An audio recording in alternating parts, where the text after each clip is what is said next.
everybody. So just now we talk about nuclear force. So what we are going to discuss now is nuclear binding energy.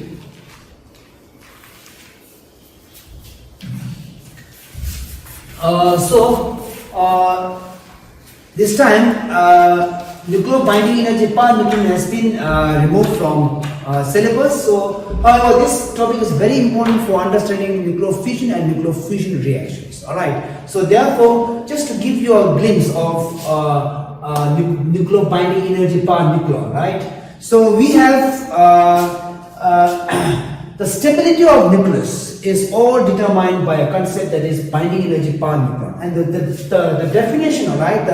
The understanding of the definition of binding energy per nucleon is the amount of energy required to remove individual nucleons, amount of energy required to split a nucleus into individual nucleons, right? That's the point, right? So this is what we talk about, right? So binding energy per nucleon is amount of energy required to split a nucleus into individual nucleon is what we call as a binding energy per nucleon, right? So when we do when we find a relation between a binding energy per nucleon with a mass number, this is the relation. So having these relations, binding energy per nucleon with a mass number, we can divide entire elements into three categories, right? One is what we call as a light nuclei, another one is what we call as a heavy nuclei, and the last one is what we call as medium-sized nuclei. So having this, the medium-sized nuclei having binding energy per nucleon more than 8 mega electron volt. This is 8 mega electron volt, which is much stable, right? However, the heavy nuclei like the uraniums and all having atomic binding energy per nucleon less than 8, that is less than 7, right? So that is the nucleus are unstable, right? And this, all right. Then binding energy per nucleon for light nucleus are also less. So because of which we have two kinds of reactions possible. Two kinds of nuclear reactions are possible. Normally, we divide the nuclear reaction into two parts. One is the natural nuclear reaction, that is what we call as a radioactivity. And again, this is not been, this is deleted from our chapter, that is as far as this year's syllabus is concerned. When we talk about radioactivity, radioactivity is a natural process, right? The unstable nucleus undergo radioactivity. That means unstable undergo a decay, that is by emission of alpha, beta and gamma, and the purpose of decaying, purpose of radioactivity is to attain much stable nucleus, and this is what we call as natural process. And the nuclear reaction, that is nuclear fission and fusion, this is what we call as fissions. Alright, this is what we call as fusions. Nuclear fission and fusions are not natural process, right?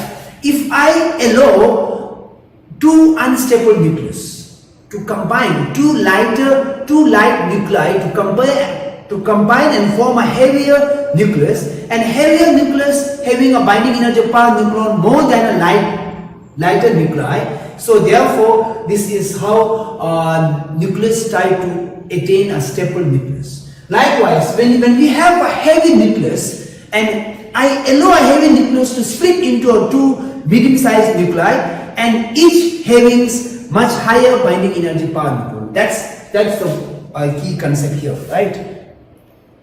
So this is what I have. So therefore, entire element is divided into two parts. Therefore, we have two nuclear reaction. That is, one is fission, other one is fission, right? And the purpose is to attain stable nucleus. All right, and heavy nucleus splits into two medium-sized nuclei, and along with the release of huge amount. Why? Because the binding energy start the binding energy start increasing to both medium size. Likewise, if two light nuclei combine to form a heavier nucleus with the release of huge amount of energy. That is what we call as fission and nucleofissions. And this is the observation. This is not there in syllabus, right? So I just say that the nucleus of range 30 to 70 will be having much stable binding energy power. So every time nucleus try to attain, the lighter nucleus try to attain more than 30, heavy nucleus try to attain 170, right? This is what we have, right? So the very heavy nucleus of atomic mass number 220 has a lower binding energies compared to the nucleus of atomic mass number 120. Thus, they break into two daughter nuclei having mass number 120 and 120 and with the release of huge amount. That is what we call nucleofission reactions. And again, the binding energy per nucleon of a fused heavier nucleus is more than the binding energy per nucleon of lighter nuclei, and again with the release of huge amount of energy. That is what we talk about nucleofission and fissions. Again, this is the point. Diagram, same diagram. Now let's talk about nuclear energy, right? So nuclear energy, I divide this nuclear energy into two, that is nucleofission energy and nucleofission energy. I say nucleofission reactions that gives the nuclear energy, and then I say nucleofission reaction that gives nuclear energy. So therefore we have two categories, right? From nucleofission we get nuclear energy, from nucleofission we get nuclear energy. That's the point, right? Now coming to a nucleofission, right? Coming to a nucleofission, right? Nucleofission is the nuclear reactions where heavy nucleus, that's the uranium-235, and now I say these are the artificial nuclear reactions, right? So you have to induce. How are you going to induce? I'm going to allow a slow moving neutron to hit. I allow a slow moving neutron to hit uranium-235, and uranium-235 undergo intermediate states and splits into two medium-sized nuclei, that is a beryllium and a kryptons, and having a binding energy per nucleon more than uranium-235 with along with 3 neutrons plus Q. Alright, again where the energy comes from? Again energy is that the mass of uranium-235 is more than sum of mass of all the constituents or product, right? So mass of uranium-235 is more than sum of mass of beryllium and kryptons and 3 neutrons. Alright, so therefore this is the mass defect, and because of this mass defect, energy release is equal to, this is energy release. This is what we call energy release. Alright, so now I will give you a few more examples of nucleofission reactions. So the first reaction that is done here, first reaction is here, that is when a slow moving neutron is allowed to hit uranium-235 and we get the intermediate states, and along with the release of berylliums,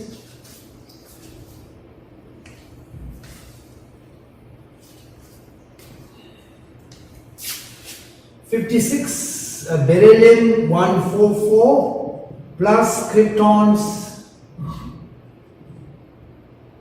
89 with the release of 3 along with the energy, right? This is what one case. Another nuclear reactions, right? In nuclear reactors, there are thousands of different nuclear fissions are taking place, and we are going to discuss a few prominent nuclear fission reactions, right? Now again same, I allow a slow moving neutron to hit uranium-235 6, and we get, this is antimony 133, and then nucleons 99 along with 4 neutrons and huge amount of energies. The third, at least you have to know one reaction, right? Types of nuclear fission reactions. We get xenon 140 plus we get strontiums 38 along with 2 neutrons. So this is what we have. This is what we have, right? So in nature we have thousands of different nuclear fissions taking place, and in reactor these things are taking place inside nuclear reactor, not in a free space and all, right? And then average we get 2.5 neutron from nuclear fission reaction. On an average, we get 2.5 neutrons released during a nuclear fission reaction inside nuclear reactor, right? So now I would like to show you how we get Q, right? And I told you that this is all because of mass effect, right? So having said that,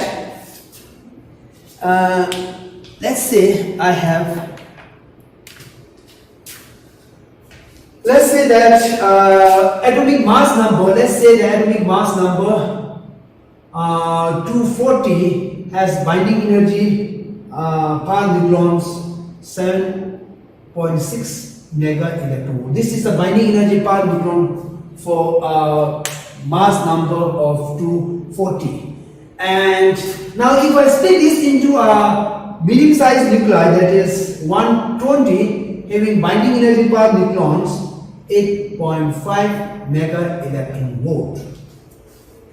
Then binding energy gain for each nucleon, binding energy gain for each nucleons, binding energy gain for each nucleons is going to be, if I subtract, I am going to get minus 9 mega electron volt. This is binding energy gain for each nucleon. So total how many nucleons are there? 240. So therefore I say the total binding energy gain is equal to, total binding energy is equal to, I multiply 240 multiplied by 0.9, approximately we get 160. And so this much amount of energy released during each nuclear fission reactions, right? During each nuclear fission reaction, this much energy is released. This much energy is released. Alright, so this is what we have, right? And these things are taking place inside nuclear reactors. And this much amount of energy is released. So now what we are going to discuss is, we are going to discuss nuclear reactors. We are going to discuss nuclear reactor. So nuclear fissions are taking place inside nuclear reactors, right? So now if I say, if I just allow a nuclear reaction to take place continuously, right? So we say that average 3 neutrons or 2.5 neutrons, right? Let's say 3 neutrons released during each nuclear fission reactions, right? So it multiply by 3, right? So that means this is what we call as a nuclear chain reactors, nuclear chain reactions. That means this undergo out of control. This undergo out of control. So why? Because this keep multiplying.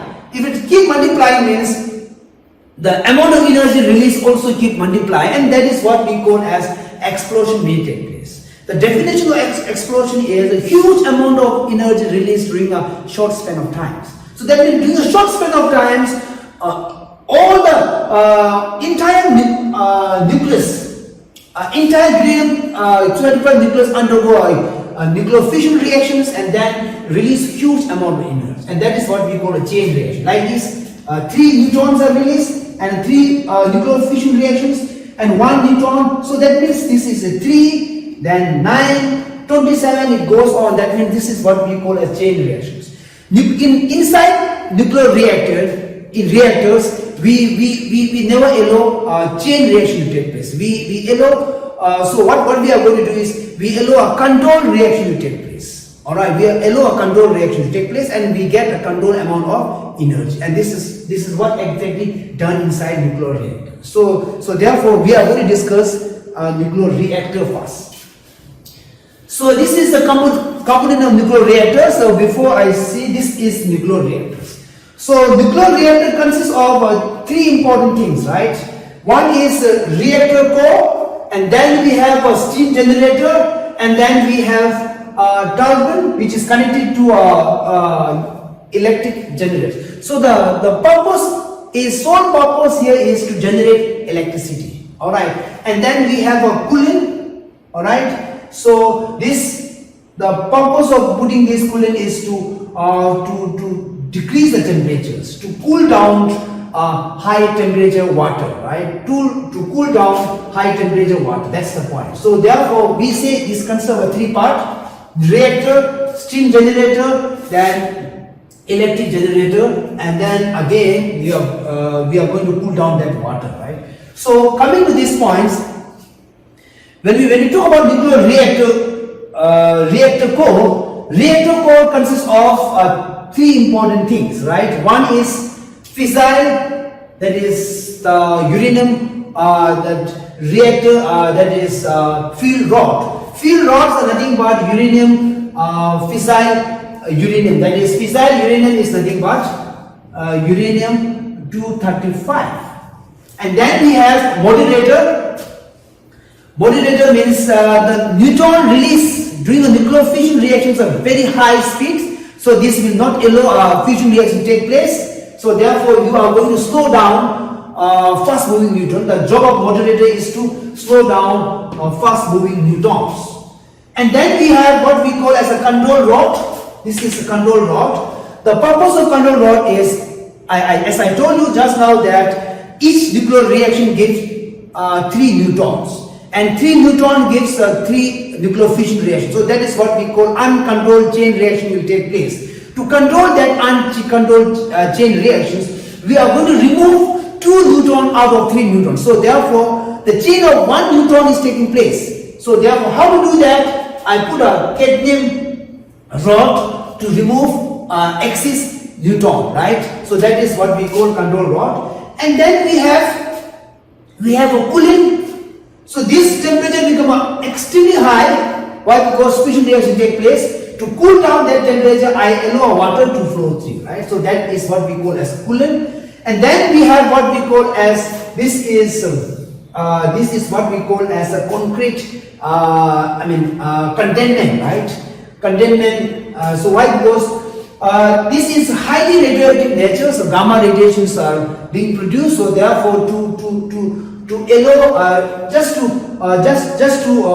confine all the radioactivity taking place inside this, we are going to put a highly concrete safety, that is what we call as shielding, right? That is what we call a containment, right? This is all about modulator, right?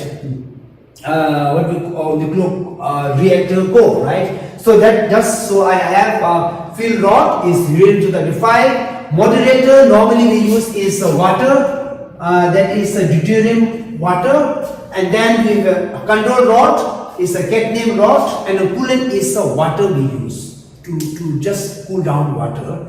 And reactor pressure vessels. In a nuclear power plant is the power vessel containing nuclear reactor coolants, core shot, and nuclear core, right? That's what I have discussed now. And a steam generator. Steam generator, this is what we have. This is a steam generator, right?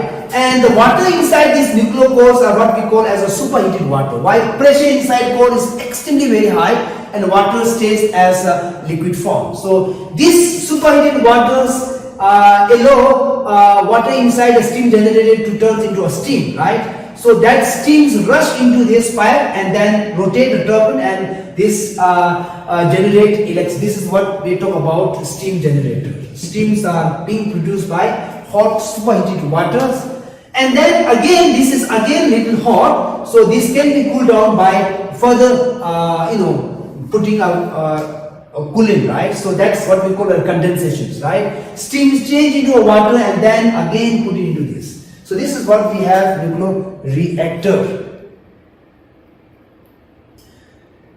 Alright, the last part is containment. And containment is a reinforced steel so the lead structure enclosing a nuclear reactor. So this has to be a safety measure. Now these days, nuclear disasters are, a few nuclear reactor disasters or catastrophic took place. One in Fukushima. Recently we talk about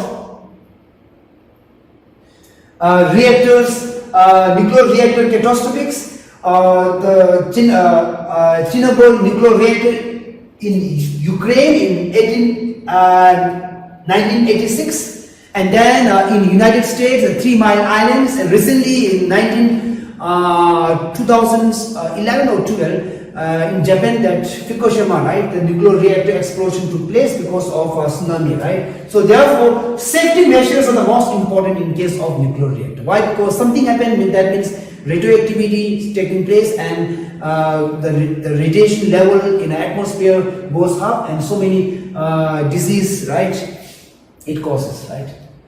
This is what we have, and this is nuclear reactor. This is a nice schematic diagram. So this is nuclear core reactor core, and steam generator generates water, and this is coolant, and electric generators generator generates electricity, and this has been done, right? Containment structure. This is very important. Containment structures. All right. Here pressurizers. That means that pressure is very, very, very high. So this is what we call as superheated water. Yes. Now next, I would like to do a second nuclear reaction, that is nuclear fission reactions. When we talk about nuclear fission reactions, when we talk about is one more I miss. That is what we talk about. When we talk about nuclear reactor, we talk about very important concept, that is multiplication factors, right? Then I move to nuclear fission reactions. Multiplication factors. And that is defined by K. So K, if K is equal to 1, that is what we control reaction, that is control reactions, critical state, that is what we critical reactions, right? That means in case of reactor, K has to maintain 1. So that means we get a controlled amount of energy. Alright, this is called critical state, right? Critical state, right? Now, if I say if K is more than 1, this is uncontrolled reactions. This is what we call as a supercritical states.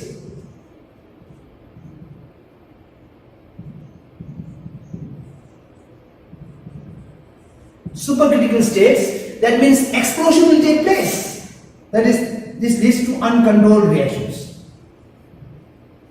And uncontrolled energy is produced. Now, what these all are controlled by control rods, right?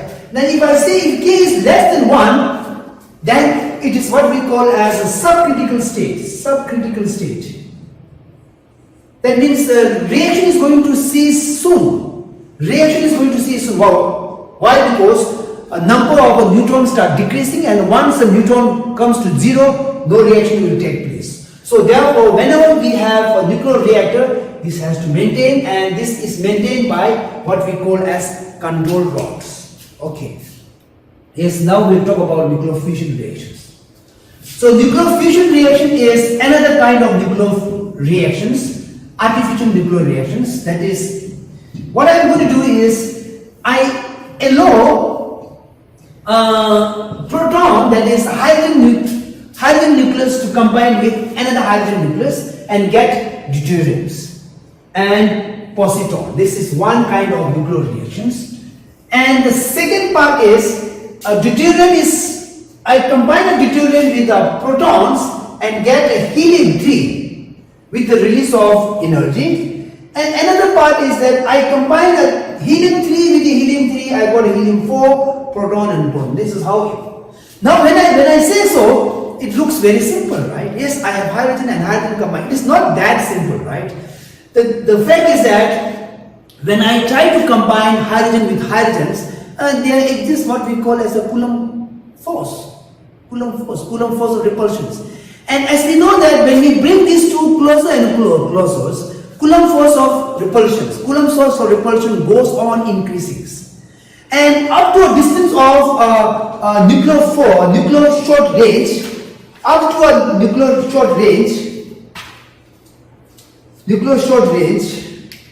look at here.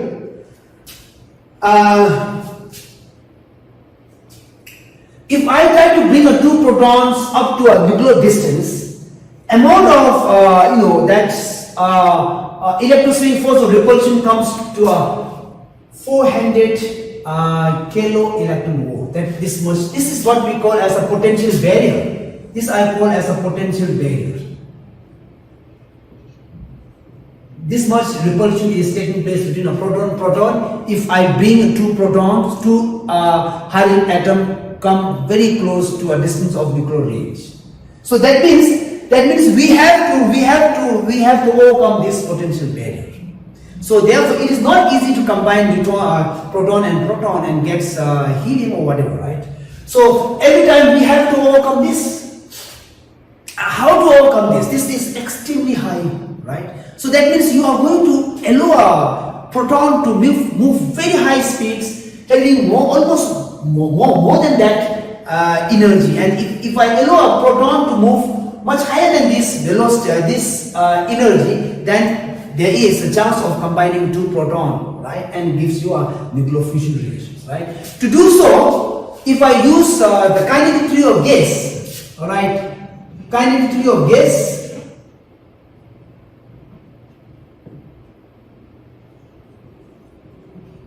that is, when we use the kinetic theory of gas, this is done in the class 11s.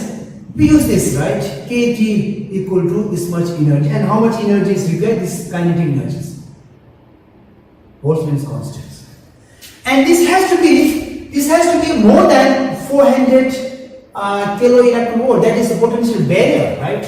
This is a potential barrier. So Kb is a potential, is a Boltzmann's constant. T is the temperature. Now we have to raise temperature. If I raise the temperature, if I increase the temperature, speed of proton would be greater. Alright, so it is almost like temperature required must be almost equal to 3 into 10 raised to power 9 Kelvin. This much temperature is required. This much temperature is required to combine one proton with another proton to undergo nuclear fission reactions. And it is not physically possible. It is not at all physically possible. However, these things are, inside the suns, the temperature inside sun is almost equal to, temperature inside sun is equal to 1.5 into 10 raised to power 7 Kelvin. Now you may wonder, right? Inside sun, protons are combined with proton with much lesser temperatures, and how it is possible? You would answer. You would ask, right? The answer is not that simple. This is we use the kinetic theory of gas. This is very classical, right? This is a very classical concept, right? Inside the sun, we talk about proton combined with a proton, and proton is subatomic particle, and classical concepts are not valid in a quantum mechanics, right? So since the protons is subatomic particles, what exactly taking place is what we call as a quantum tunneling is taking place. So you don't require this much potential barrier. You don't require this much energy to to overcome that potential barrier, and this is what we call as a quantum tunneling concept, right? So that means up to this temperature, if a temperature of proton is 1.5 internals per 7 kelvins, and hydrogen proton could tunnel through this potential barrier and combine with hydrogen atom and undergo nucleofission reaction. So this is the reason, and then deeper understanding is beyond our scope, right? So this is what. So let me write down few nucleofission reactions. That is, I have a hydrogens combining with, now let's say when I write this, I write with some difficulty. Why? Because it is not that easy to combine a proton-proton. We require this much temperature, right? So this is the deuteriums, positons, then gamma, and 0.42 mega electron volt. This is one kind of reactions. Another kind of reaction is this.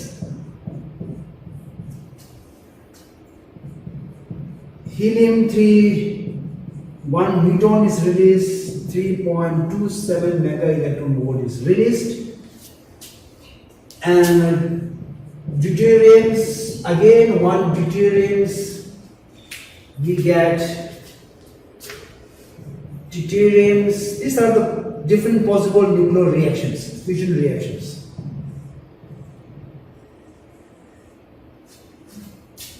Alright.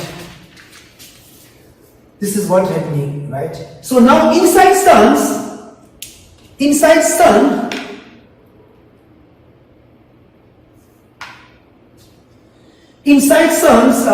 have proton-proton cycle is taking place. Before that, let me show you a few diagrams, right? This is what we have. Deuteriums combining with the deuteriums, huge amount of energy release. We get the heliums along with 1 neutrons. This is neutron. This is proton, and this is neutrons. Again, this is heliums. We get the 4 heliums, 2 protons. This much amount of energy. These are the diagrams, right? This is how nucleofission reactions are taking place. And now, fission reaction in the sun is a multi-step process. Now we are going to discuss the last part, that is how sun could provide so much energy for so long, right? So this is what exactly taking place inside suns. Inside suns, proton-proton cycle is taking place. So let me write down. So we say that sun is made up of hydrogen, right? This is what exactly taking place. This is deuterium is released. This is the positons, and then gamma. This is neutrino, all right? And neutrino is elementary particles, right? Neutrino is the elementary particles having a very weak interaction with matters, all right? So that you should keep in mind. So it is the scientists took maybe more than 10 years to discover neutron, right? Neutrino. This is what we call as neutrino. All right. And then I have inside suns there exist so many electrons. So therefore, positron combined with the electron, we get gamma.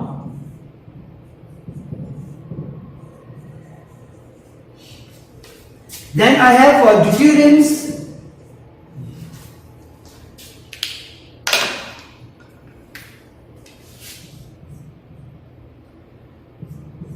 Combining with hydrogens, we get heliums.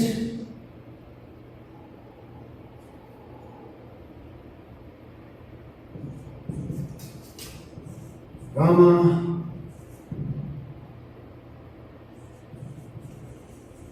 And then these are the 3 steps. This twice taking place. If we allow these steps to twice, Then we get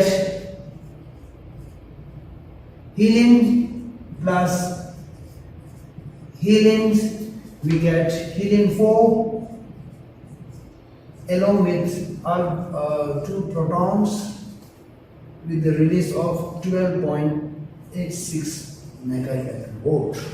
This is the final reactions, right? So this has to undergo twice, then you combine these two, gets you a helium. So that means this is reaction number 1, reaction number 2, reaction number 3, reaction number 4. So in a sense, I say reaction 1 twice, reaction 2 twice, reaction 3 twice, and plus reaction 4, we get a final process. We get a final process, right? We get. So what we are going to do is what you are going to do is you just add up all right? Left hand side at one side, right hand side of other side. All the 4 reactions, one left hand side at this side, and all the 4 reactions right hand side at this side, and then you cancel out each other, and finally what you are going to get is 4 hydrogens, 2 electrons, gives you the heliums plus 2 neutrinos with 6 gamma. This is neutrino. 6 gamma along with the energy is 26.7 mega electron. This is what exactly taking place inside sun.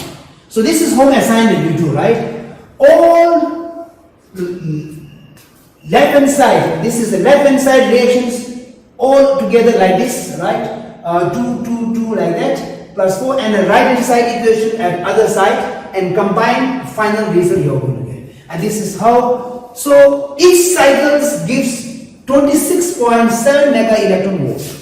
It's huge amount of energy is released. So therefore we say that ultimately suns are, the hydrogens are burns into a heliums, and then again heliums are going to change into a heavier nuclei, right? So with this we come to an end of a chapter that is nuclei. Now we are left with only one chapter, that is electronic. Okay, thank you.